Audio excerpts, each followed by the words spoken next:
August 13 കരുണയുടെയും വിജയത്തിൻ്റെയും മാതാവ്.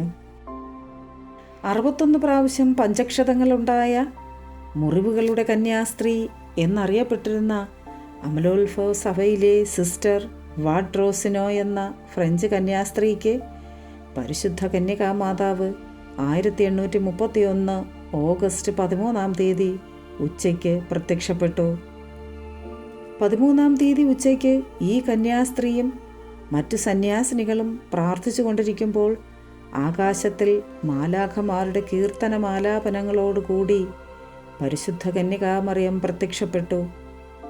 അതിലുൾപ്പെട്ട Mikhail മാലാഖ മാതാവിൻ്റെ ഒരു സ്വരൂപം അൾത്താരയിൽ സ്ഥാപിച്ചു.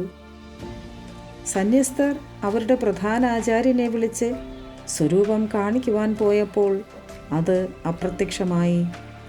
പിന്നീട് ഈ സ്വരൂപം സിസ്റ്റർ വാട്രോസിനോയുടെ അടുത്തിരിക്കുന്നത് അവിടെയുള്ള എല്ലാ സന്യാസികളും കണ്ടു.